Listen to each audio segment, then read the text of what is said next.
الشيطان الرجيم بسم الله الرحمن الرحيم ما جاء بالحسنة فله عشر أمثالها وما جاء بالسيئة فلا يجزى إلا مثلها وهم لا يظلمون صدق الله العظيم ما جاء بالحسنة جو اللہ رب العزت کے حضور نیکی لے کر حاضر ہوگا فلہ عشر امثالها تو اس کو اس نیکی جیسی 10 نیکیاں ملے گی وما جاء بالسیئہ اور جو اللہ کے حضور کوئی گناہ لے کر حاضر ہوگا فلا یجزا الا مثلها اس کو صرف اسی گناہ کے بقدر بدلہ دیا جائے گا وہم لا یظلمون اور ان لوگوں پر ظلم نہیں کیا جائے گا۔ اللہ رب العزت یہاں پر سزا اور جزا کا ایک اصول بیان فرما رہے ہیں۔ اللہ رب العزت رحیم ہیں۔ نبی پاک صلی اللہ تعالی علیہ وسلم کا فرمان ہے کہ اللہ رب العزت رحیم ہے، لہذا اللہ نے قانون اس طرح سے بنایا کہ نیکی پر اجر دیا جاتا زیادہ اور گناہ پر صرف جتنا گناہ کیا ہے اتنی سزا دی جاتی۔ اللہ کے نبی صلی اللہ علیہ وسلم فرماتے ہیں مومن جب کوئی نیک کام کرنے کا ارادہ کرتا ہے اس ارادے پر اللہ تعالیٰ اس کو ایک نیکی کا ثواب دے دیتے ہیں، صرف ارادہ کیا ہے، اس لیے فرمایا گیا نیت المؤمن خیر من عملی، مومن کی نیت اس کے عمل سے بہتر ہے۔ یہ جملہ بظاہر سمجھ میں نہیں آتا کہ اصل تو عمل ہے، عمل نیت سے بہتر ہونا چاہیے، لیکن یہاں پر یوں بتایا جا رہا ہے کہ نیت عمل سے بہتر ہے۔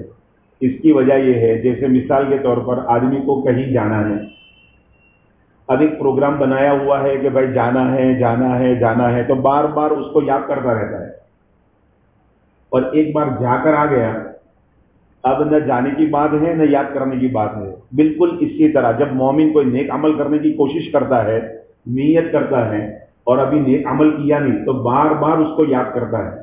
اب جب بار بار یاد کرے گا تو اللہ کو کتنا پسند آئے گا کہ فرشتوں نے تو یوں کہا تھا اے اللہ تو ایسی مخلوق پیدا کرتا ہے جو زمین کے اندر خون خرابہ کرے گی، فساد کرے گی، جبکہ یہ مومن کیا کر رہا ہے؟ یہ مومن یہ کر رہا ہے کہ بار بار نیکی کی نیت کر رہا ہے۔ تو اللہ کے یہاں ایمان والے کی نیکی کی نیت اس کے عمل سے بڑھ کر ہے۔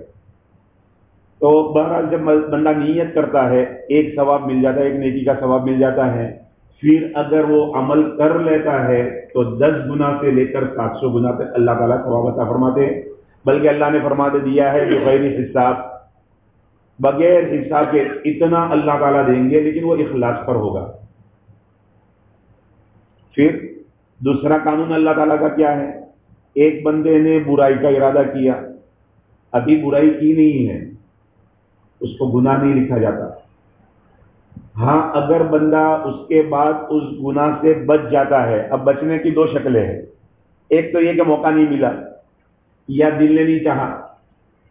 مان لیجئے مثال کے طور پر اللہ ہم سب کی حفاظت فرمائے، کوئی بندے نے نیت کی تھی آج رات تو مجھے فلم دیکھنی ہے موبائل میں یا فلاں سیریل دیکھنی ہے، نیت تو کی لیکن سستی کی وجہ سے، نیند کی وجہ سے وہ دیکھ نہیں سکا، تو اس کے نامہ اعمال میں کوئی گناہ نہیں لکھا جاتا۔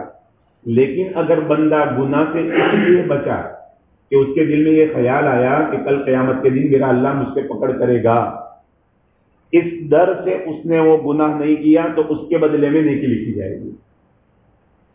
پھر اگر بندے نے وہ گناہ کر بھی دیا تو پھر ایک ہی گناہ لکھا جائے گا، 10 گناہ نہیں لکھے جائیں گے۔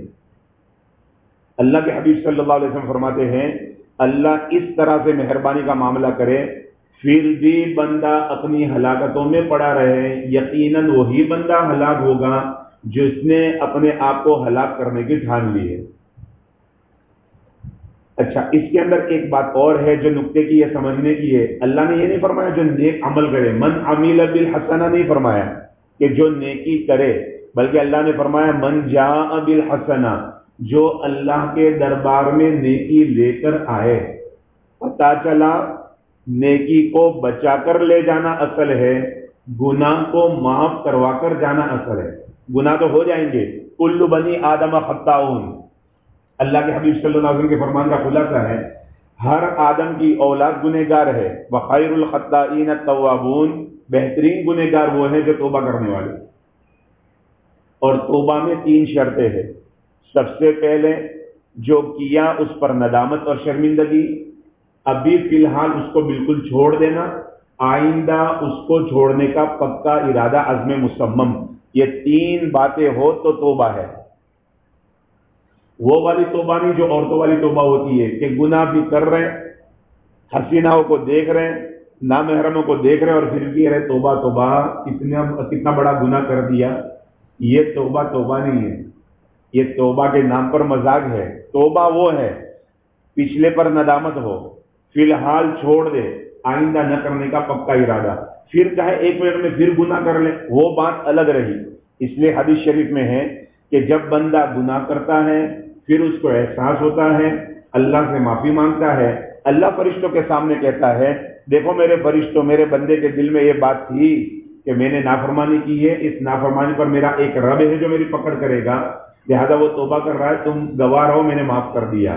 بار بار یہی بات ہوتی ہے، فرشتے اللہ سے عرض کرتے باری تعالیٰ وہ بار بار توبہ توڑتا ہے، اللہ تعالیٰ فرماتے ہیں لیکن وہ بار بار توبہ بھی تو کرتا ہے، وہ جب بھی توبہ کرتا رہے گا اس کا رب توبہ قبول کرتا رہے گا۔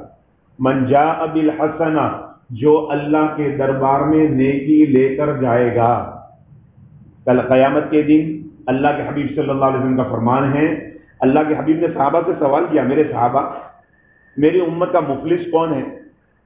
صحابہ نے عرض کیا پیارے آقا، ہم تو مفلس فلوس سے، فلوس پیسوں کو کہتے ہیں، جس کے پاس پیسے نہ ہو۔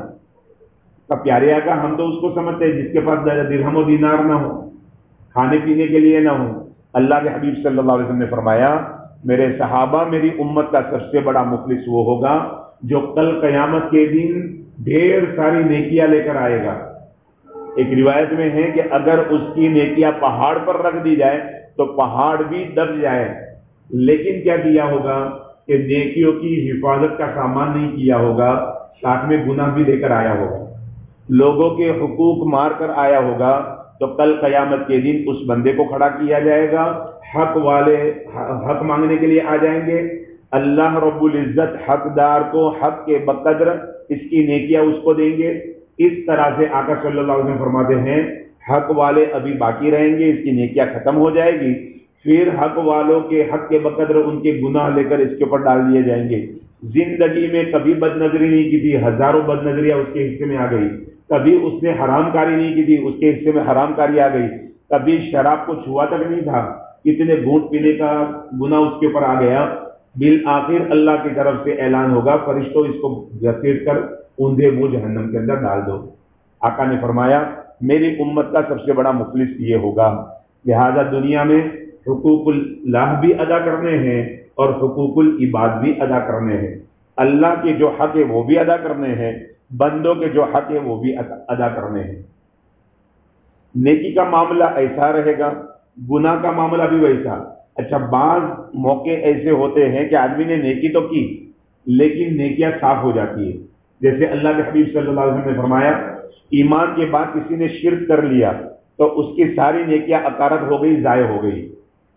ایسے کچھ گناہ ہیں جس میں عمومی طور پر ہمارے یہاں تھوڑی کمی محسوس ہو رہی ہے۔ مسجد میں دنیا کی باتیں کرنا، اللہ کے حبیب صلی اللہ علیہ وسلم فرماتے ہیں جو بندہ مسجد میں دنیا کی باتیں کرتا ہے اس کی نیکیاں اس طرح صاف ہو جاتی ہے جس طرح آگ لکڑی کو کھا جاتی ہے۔